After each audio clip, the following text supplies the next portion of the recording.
PSI mains GS paper 2 Gujarati ને અંગ્રેજી ભાષા હોય છે એના માટે સ્પેશિયલી ડિઝાઇન કરેલી બુક આવી ગઈ છે, જે ઉત્ક્રાંતિ એકેડેમીની છે.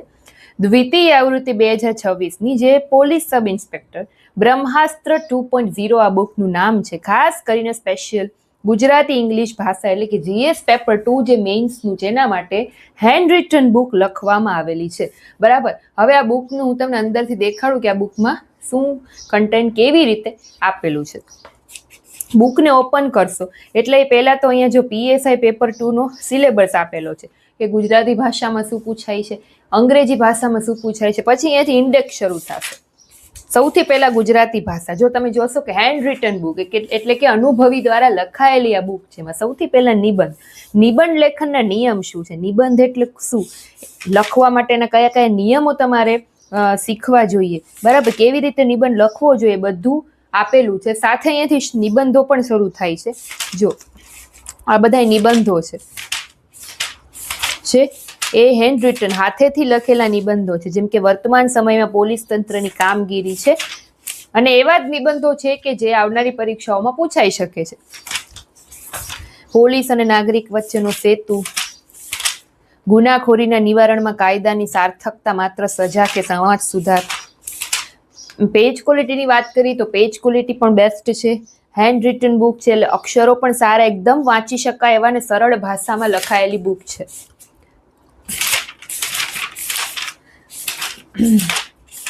ઘણા બધા નિબંધો પ્રેક્ટિસ માટે આમાં આપેલા છે, જેમ કે કાયદો બધા માટે સમાન, તો એના વિશેનો નિબંધ છે. કટોકટી વ્યવસ્થાપનમાં પોલીસનું ઉત્તરદાયિત્વ છે. સાયબર ક્રાઇમ વિશે, સોશિયલ મીડિયા વિશે, દરેક વિશે નિબંધો આપેલા છે.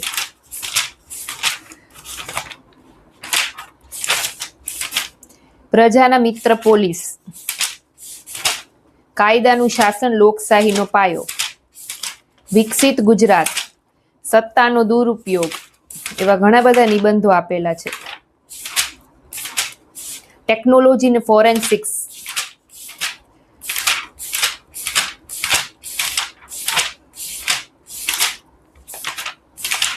જાગ્યા ત્યારથી સવાર, સમસ્યા એક ઉપહાર, ગાંધી વિચાર, સાંપ્રત લોકશાહી, આર્ટિફિશિયલ ઇન્ટેલિજન્સ. તો ટોટલ અહીંયા આપણે જોઈએ ને તો કેટલા નિબંધો થાય છે, 40 નિબંધો આપેલા છે. આટલા તો તમારી નિબંધ પ્રેક્ટિસ માટે ઇનફ કહેવાય, બરાબર. પછી અહીંયા અમુક પ્રેક્ટિસ માટેના નિબંધોના નામ આપેલા છે કે આવા પણ પૂછાઈ શકે, પ્રેક્ટિસ કરી શકો તમે નિબંધોની. પછી હવે અહીંયા સંક્ષેપીકરણ શરૂ થાય. તો સંક્ષેપીકરણ એટલે શું, કેવી રીતે સંક્ષેપીકરણ લખવામાં આવે છે, એના નિયમો શું છે, પહેલા તો બધું સમજાવેલું છે સરસ અક્ષરમાં. પછી એને યોગ્ય શીર્ષક કેમ અપાય છે એ બધું સમજાવેલું. પછી અહીંયાથી સંક્ષેપીકરણ શરૂ થાય છે. જો છે અહીંયા સંક્ષેપ, અહીંયા ક્વેશ્ચન આપેલો છે, પછી એનું સંક્ષેપીકરણ હેન્ડ રિટનમાં આપેલું છે, લખીને આપેલું છે કે આટલું તમારે સંક્ષેપ કરવાનું, શીર્ષક આ રીતે લખવાનું. તો સંક્ષેપીકરણ પણ ઘણા બધા આપેલા છે. પછી ગદ્યાર્થ ગ્રહણ શરૂ થાય છે. ગદ્ય સમીક્ષા, તો ગદ્યાર્થ ગ્રહણ એટલે શું, એના નિયમો કયા કયા છે એ બધું.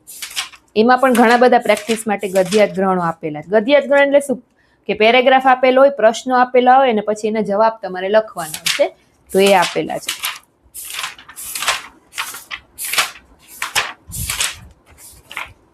ત્યાર પછી અહીંયા શરૂ થાય છે અહેવાલ લેખન. તો એમાં પણ અહેવાલોના નિયમો આપેલા છે ને અહીંયાથી અહેવાલો શરૂ થાય છે. અહેવાલો પણ ઘણા બધા હાથ હેન્ડ રિટન લખીને આપેલા છે. પછી પત્ર લેખન. પત્ર લેખનમાં પણ નિયમો, કયા કયા પ્રકારના પત્રો હોય, દરેક જાતના પત્રો આપેલા છે, કઈ રીતે પત્રો લખવા.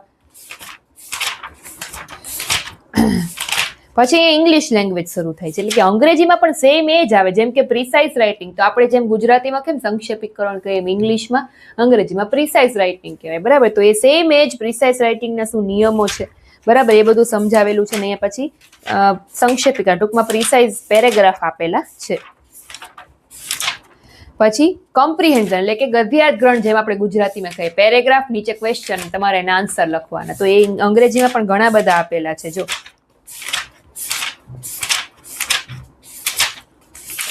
ત્યાર પછી ટ્રાન્સલેશન એટલે કે ઘણી બધી વાર અનુવાદ. આમાં અનુવાદ એક સિલેબસમાં છે કે તમારે ભાષાંતર કરવાનું હોય, જેમ કે ગુજરાતી પેરેગ્રાફ આપેલો અને તમારે અંગ્રેજીમાં આખું ભાષાંતર, તો એ ટ્રાન્સલેશન કઈ રીતે કરવું તો એના નિયમો આપેલા છે. જો પછી અહીંયા એક ગુજરાતી પેરેગ્રાફ આપેલો છે, એનું ટ્રાન્સલેશન અંગ્રેજીમાં કરેલું છે. એવા ઘણા બધા પેરેગ્રાફ આપેલા છે. એના માટે તમને ગ્રામરના અમુક નિયમો પણ ખબર હોવી જોઈએ. તો ટોટલ જો આ બુકના પેજીસની જો વાત કરું તો 508 પેજની જો છે, 508 508 પેજની આ બુક છે. બરાબર. હવે આ બુકને પરચેસ કરવા માટે લિંક છે તમને ડિસ્ક્રિપ્શનમાં મળી જશે. તો ફટાફટથી જે લોકો PSI મેઇન્સની પ્રિપેરેશન કરે છે એ લોકો ખાસ પરચેસ કરી લેજો, કેમ કે આ હેન્ડ રિટન એક તો બુક છે ને ગુજરાતી અંગ્રેજી ભાષા માટે પેપર 2 માટેની બેસ્ટ બુક કહી શકાય. ટૂંકમાં ઘણી બધી પ્રેક્ટિસ તમારી આમાંથી થઈ જશે. બરાબર. ચાલો તો ફરી પાછા આપણે કોઈ નવી બુકના રિવ્યૂમાં મળીશું. ત્યાં સુધી બાય બાય. Thank you.